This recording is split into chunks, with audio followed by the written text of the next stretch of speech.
Votre changement est dans l'action. Shalom bien-aimés dans le Seigneur. Notre méditation du jour s'intitule « Votre changement est dans l'action ». Nous tirons notre texte dans Josué chapitre 3, le verset 15, qui nous dit ceci.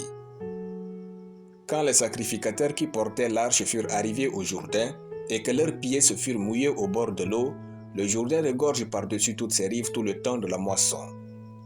Alléluia. Si Josué et les sacrificateurs n'eurent pas posé l'acte de prendre leurs pieds pour traverser le Jourdain qui faisait même peur, leur vie n'aurait jamais changé. Ils auraient pu rester de l'autre côté du Jourdain et débattre sur le fait que Josué n'a plus le bâton de Moïse qui autrefois avait divisé la mer Rouge. Mais non, ils sont simplement passés à l'action. Les actions qui changent nos vies mettent fin aux débats inutiles. Les domaines de votre vie où vous débattez trop et tout le temps sont ceux dans lesquels vous posez moins d'actions et n'avez aucun changement réel. Un homme qui ne pose pas des actions massives et précises pour changer est un homme avec une vie expirée. Vos actions d'aujourd'hui ne doivent pas ressembler à celles d'hier, à moins qu'il s'agisse d'une discipline. C'est alors que votre vie change. Les grands changements de votre vie viendront de vos grandes actions pour changer. Bien-aimés, nos limites sont une illusion. Si nous passons à l'action, elles disparaîtront.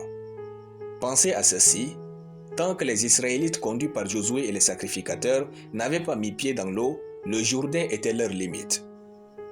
Rien ne pouvait leur démontrer que ce Jourdain va certainement se diviser. Ils n'avaient aucun diplôme dans la spécialité de diviser la mer. Ils n'avaient aucune compétence pour diviser la mer. En agissant seulement, le Jourdain s'est divisé tout seul. Ce n'est pas que vous ne pouvez pas faire une chose que vous ne pourrez pas le faire avec Dieu. Ce n'est pas que vous avez des limites que vous êtes limité. Ce n'est pas que vous avez des faiblesses que vous êtes tout faible. Si vous agissez en accord avec la parole de Dieu et la guidance du Saint-Esprit, ce qui vous a toujours limité disparaîtra sur votre passage. Vos limites d'aujourd'hui sont une illusion. Vous pouvez avancer plus loin que vos yeux. Vous pouvez aller plus loin que ce que votre intelligence sait. Si vous voulez voir le changement que vous n'avez jamais vécu, il faut commencer par poser les actions que vous n'avez jamais faites. Il arrive des moments où aucune prédication ne peut vous consoler, aucune prière ne peut passer votre douleur, aucune compagnie ne fera passer le stress et le tournement de vos attentes envers Dieu. Durant ces jours-là, n'abandonnez pas, bougez simplement. Passez à l'action en avançant, le changement est devant vous. Alléluia. Nous allons prier. Je déclare que je suis doué pour poser des actions qui produisent des changements définitifs et extraordinaires dans ma vie et dans mon appel au nom de Jésus. Amen. La lecture biblique en une année, Daniel chapitre 7 à Daniel chapitre 8.